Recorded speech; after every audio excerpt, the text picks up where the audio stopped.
Cette scène va vraiment vous surprendre et vous apprendra beaucoup de choses. Ce pasteur prie pour ce couple qui attend un enfant tout en prenant l'âme du bébé dans le ventre de sa mère et la donne à un esprit maléfique à côté de lui qui la dépose dans une calebasse. Il prie en disant que rien n'arrivera à leur enfant, au nom de Jésus. Je délivre cet enfant au nom puissant de Jésus. Rien ne lui arrivera. Dès aujourd'hui, je prie pour vous. Le couple répond « Amen, Amen », sans se rendre compte de ce qui se passe. Le pasteur répète juste « Rien ne lui arrivera », sans vraiment prier. Puis dit « Rapapa, tchapapapa, rakapapapap, ropopopopo, chakararapapapa », soi-disant qu'il prie en langue. À ce moment-là, apparaît une vraie prophétesse qui allait à l'église. Suivez bien la vidéo du début jusqu'à la fin pour bien comprendre ce qui s'est réellement passé. Elle fut surprise par cette scène. Elle interpelle le pasteur en lui demandant d'arrêter cela sur un ton élevé. « Comment me commandes-tu avec un ton agressif? Qui es-tu » La prophétesse est fière de l'avoir interrompu. Voilà que le couple est troublé. Le pasteur leur demande ensuite s'ils connaissent la dame. Le couple répond « Non, monsieur ». La prophétesse l'interroge en disant que c'est plutôt à elle de lui demander qui il est vraiment. Le monsieur affirme aussitôt qu'il est un pasteur. « Pasteur Cédric, tu es un pasteur? » « Oui. » « Tu t'appelles toi-même pasteur ?» La prophétesse demande au jeune homme en couple s'il connaît ce pasteur. Il répond « Non, on ne le connaît pas, mais il est venu prier pour la protection et la délivrance de la grossesse de ma femme. Voilà pourquoi nous sommes en joie, vu que c'est un envoyé de Dieu. » « Oh mon Dieu !» s'exclame la prophétesse. La jeune dame s'excuse en demandant à la prophétesse s'il y a un problème spirituel avec eux. La prophétesse confirme. Bien sûr qu'il y a un problème. Le fiancé est étonné et dit qu'il ne comprend pas. Un grand problème concernant le sujet dont vous parlez. Oui, le monsieur debout ici en face de nous est un sorcier. Le pasteur demande à la prophétesse si elle l'appelle un sorcier, lui, un homme de Dieu. Peux-tu imaginer que tu arraches le bonheur d'un couple? Le pasteur, choqué, dit qu'il va alors prouver qu'il est un homme de Dieu. La prophétesse lui répond qu'il s'appelle lui-même homme de Dieu, alors qu'il bouge et travaille avec un esprit maléfique. Le couple et le pasteur sont touchés. Le pasteur dit qu'elle vient de nulle part et se pointe là où il se trouve pour venir salir sa réputation et son image. Il lui dit de ne même pas essayer, qu'elle ne sait pas combien de temps et d'années il lui a fallu pour bâtir cette image. Puis il demande au jeune couple de ne pas se laisser intimider par la prophétesse, que peut-être elle veut juste salir sa réputation, en expliquant qu'il y a beaucoup de pasteurs et qu'elle fait semblant de reconnaître les faux des vrais juste pour avoir plus de célébrité. Voilà, elle est jalouse de mon ministère, parce que tout va bien pour moi de jour en jour. Il les supplie de ne pas être offensés, qu'ils peuvent bouger sans crainte avec lui. Le couple répond « Oui, monsieur ». La prophétesse sourit avec joie en disant « Oh mon bonheur, mon peuple périt à cause de quoi? À cause de quoi? Du manque de compréhension et de connaissance. » Elle affirme que c'est exactement ce qui les affecte, eux, ces gens ici. Puis elle dit au pasteur, « Tu parles de jalousie, de ton évolution et de l'image de ton ministère. Tu appelles vraiment ça un ministère? C'est une forme de business. Voilà, tu fais du commerce. Et aucun homme de Dieu, vraiment envoyé par Dieu, n'osera être jaloux de toi, car il sait exactement de quoi je parle. » Le jeune homme dit à la prophétesse que pourtant, en tant qu'homme de Dieu, il ne prie pas en échange d'argent. Aussitôt, le pasteur se plaint en soutenant la position du jeune homme pour qu'il le défende encore plus. La prophétesse avoue qu'il ne prie pas en échange d'argent, parce que ce qu'il est en train de prendre chez sa femme, à cet instant même, est bien plus gros que l'argent qu'il aurait pu demander. Ainsi, vous pouvez voir la grossesse là, mais en réalité, il n'y a plus de bébé dans ce ventre, à cet instant.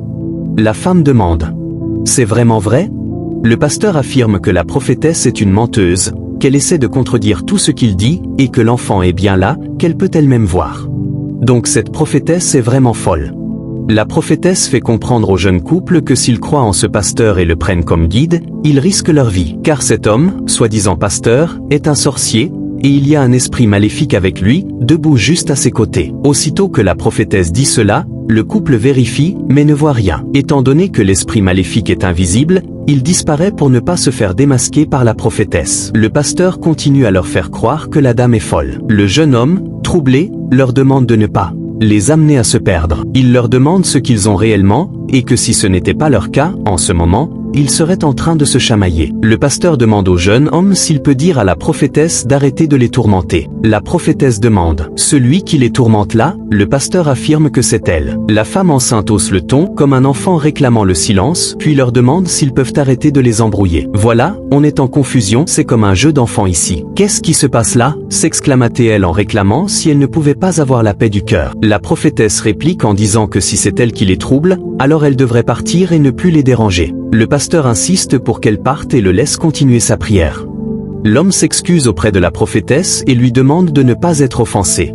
« Voilà, c'est notre premier enfant que ma femme attend. Et ce genre de choses arrive très souvent quand un couple attend un enfant. Donc, quand un homme de Dieu se dirige vers nous pour prier, doit-on l'éviter? Tout homme envoyé par Dieu cherche le bien de tout le monde. Et ce dernier n'a pas de problème avec nous, il veut juste prier pour la délivrance de ma femme. Il mérite une chance. Ce n'est pas compliqué. Oh, ce n'est pas compliqué, dit le pasteur. Il fait comprendre à la prophétesse que le pasteur ne demande rien en échange. Voyez-la, répond le pasteur. La prophétesse fait comprendre au jeune homme que la prière que fait ce pasteur, soi-disant homme de Dieu, cause déjà trop de dégâts entre eux, pour lui et sa famille.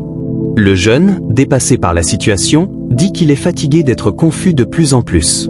La prophétesse avoue qu'elle aimerait partir, mais qu'elle n'ira plus. Et sur ce, son Dieu va l'exposer. Il peut troubler les gens, mais il ne pourra jamais troubler Dieu. Voilà la seule façon dont le peuple de Dieu périt. Elle lui dit qu'elle vient le combattre au nom puissant de Jésus. Peu importe la puissance divine en laquelle il croit pour manipuler les gens en se faisant appeler pasteur, il appelle le nom de Jésus en vain, et il est grand temps pour Dieu de l'exposer. Elle avoue qu'elle aime affronter tous les faux prophètes ou pasteurs comme lui. Elle commence alors à prier. Au nom puissant de Jésus, je prie que le royaume de Dieu, les anges de Dieu et le feu de Dieu combattent avec moi depuis le début. Viens siéger maintenant, au nom puissant de Jésus. Tout en projetant sa main vers le pasteur dans la prière, le pasteur crie courtement. Il reste debout, puis s'accroupit aussitôt en suppliant la prophétesse de calmer le feu. Il trouve le feu du Saint-Esprit vraiment puissant, il ne peut plus résister, et se met à trembler. La prophétesse lui dit, « Ce n'est pas toi l'homme de Dieu, le pasteur qui croit en Dieu, et tu viens de me demander de calmer le feu, tu peux le calmer toi-même. » Le jeune couple fut vraiment choqué quand le pasteur avoua que c'était trop fort pour lui. L'homme lui demande, « Tu prétends être un homme de Dieu, mais pourquoi demandes-tu de calmer le feu pour toi ?» Le pasteur avoue qu'il est un faux, qu'il n'est pas un pasteur, qu'il est vraiment un faux. Le couple s'étonne au moment où le pasteur déclare qu'il va finalement se confesser. Alors,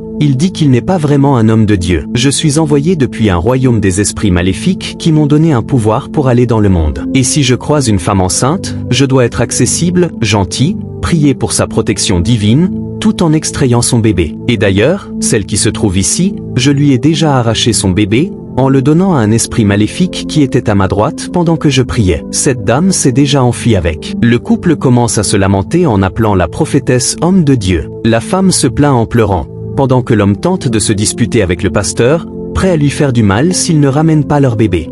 La femme supplie la prophétesse de faire quelque chose, qu'elle aimerait retrouver son bébé dans son ventre. Elle explique qu'ils ont souffert pendant des années pour avoir juste un enfant, et que Dieu leur avait dit Amen. Et voilà ce qui se passe, la prophétesse les calme, leur dit de se détendre et d'être relax. Puis elle revient vers le pasteur en lui demandant, « Tu dis que tu es un homme de Dieu ?» L'homme dit, « Faux, je suis un faux pasteur. » La prophétesse répond, « Ce n'est pas un problème, je n'ai pas de problème avec ça. Que tu sois un faux ou un vrai pasteur, la même énergie que tu as utilisée pour extraire le bébé du ventre de sa mère, tu dois utiliser la même énergie ou pouvoir pour le ramener encore dans son ventre. » Il affirme qu'il n'est plus en possession de ce pouvoir. Le jeune homme lui jure qu'il va vraiment le tabasser à mort. La prophétesse lui dit, « Tu vois maintenant comment tu as perdu tes pouvoirs ?» Puis elle encourage le couple. « Dieu va ramener le bébé dans le ventre de la mère. Dieu redonnera la vie à votre bébé. » Le couple, soulagé, répond, « Amen. » La prophétesse ajoute que non seulement leur bébé, mais aussi le placenta de la femme n'était plus là. Il s'étonne en disant, « Seigneur Jésus !» La femme attaque le pasteur en le secouant,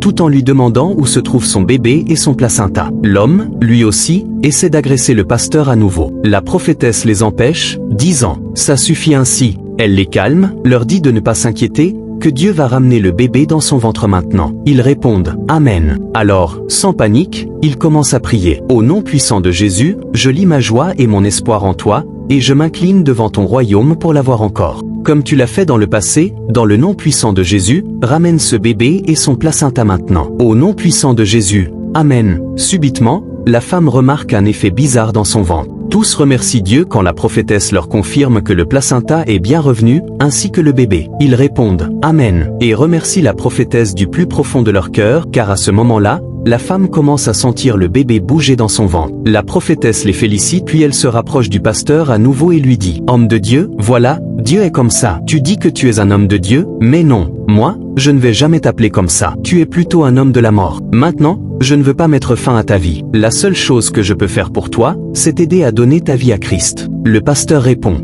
« J'accepte cette nouvelle vie, si seulement Dieu peut m'accepter, car j'ai gâché trop de choses. » La prophétesse lui dit, « Dieu est généreux, et au moment où tu reconnais tes erreurs, alors tu es sauvé. » Il répond, « Je suis ravi. » La prophétesse lui tend la main, lui demande de lui donner la sienne et de répéter après elle. Seigneur Jésus, accepte-moi dans ton royaume. Pardonne-moi tous mes péchés. Je sais que tu es mort pour mes péchés et qu'après quelques jours tu es ressuscité pour que je retrouve une vie saine. Pardonne-moi mes péchés, accepte-moi aujourd'hui comme ton fils, et je t'accepte aujourd'hui comme mon Seigneur. Je veux que tu me sauves. Alors, accepte-moi, Seigneur Dieu. La prophétesse poursuit. Je prie pour toi, au nom puissant de Jésus. Peu importe le lien que tu as avec ce royaume maléfique, qu'il soit brisé maintenant, au nom puissant de Jésus. Il répond, Amen. Qu'il soit brisé maintenant, au nom puissant de Jésus. Amen. Il fut alors secoué par la puissance divine et retrouva la paix du cœur. La prophétesse lui demande de se lever. Il dit, Amen, et merci à vous, prophétesse. Elle le félicite et lui recommande de partir et de donner sa vie à Jésus. Elle félicite aussi le jeune couple. Ils répondent, merci. Le pasteur s'excuse auprès du jeune couple, mais eux n'étaient pas vraiment ravis. La prophétesse remercie tout le monde pour leur attention. Chers téléspectateurs du monde entier, que Dieu vous bénisse abondamment, peu importe là où vous êtes. Merci d'avoir suivi cette vidéo du début jusqu'à la fin et de vous être abonné à ma chaîne. Écoute, il est bon d'accepter que les gens prient pour toi,